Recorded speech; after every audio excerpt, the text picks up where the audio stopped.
Pierre Arditi sera bientôt de retour sur les planches. Fin septembre 2023, il partagera la scène aux côtés de Muriel Robin dans la pièce Lapin, écrite sur mesure par Samuel Benchetrit. À cette occasion, le comédien s'est livré à quelques confidences auprès du Figaro. Pierre Arditi n'est pas qu'un homme de théâtre, de cinéma ou de télévision. Il est aussi un homme comblé auprès de son épouse, la comédienne Evelyne Bouix. Le coup de foudre a eu lieu au beau milieu des années 80. Leur rencontre, racontée par Pierre Arditi, n'était que le début d'une jolie histoire, qui a su résister au temps.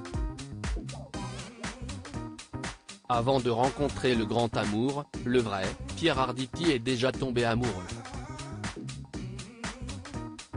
Son premier amour fut la comédienne Florence Giorgetti, qu'il épouse alors qu'il n'a que 24 ans.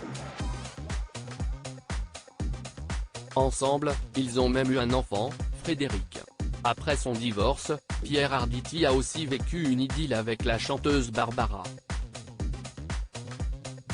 Depuis plus de 30 ans maintenant, c'est bien aux côtés d'Evelyne Bouix que l'acteur s'épanouit. Malgré leur mariage tardif, ils ont attendu 24 ans avant de se dire oui, leur couple fait encore rêver. Pierre Arditi partage l'un des grands regrets de sa vie, c'est bien sa longévité qui force le respect. Interrogée à ce sujet, Evelyne Bouix a révélé leur secret auprès de Téléstar, la tendresse. On a des goûts en commun et d'autres sur lesquels nous ne sommes pas du tout sur la même longueur d'onde.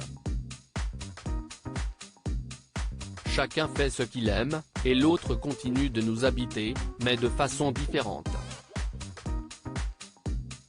Comme dans chaque couple, il y a eu des hauts et des bas, mais ces deux-là semblent bien décidés à vieillir ensemble.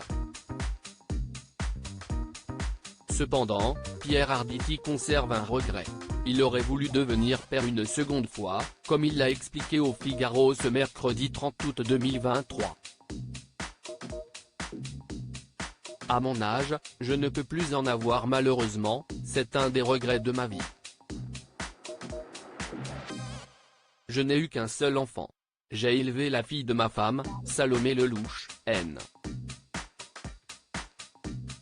DLR, c'est déjà pas mal, mais j'aurais adoré. Plus qu'un regret, c'est une vraie souffrance au quotidien. Je ne peux plus voir un petit enfant sans être déchiré.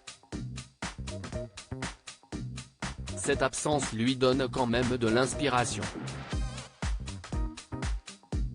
Un jour, je vais écrire sur le regard qu'un vieil enfant comme moi peut avoir sur les petits, conclut-il. Une histoire touchante en perspective.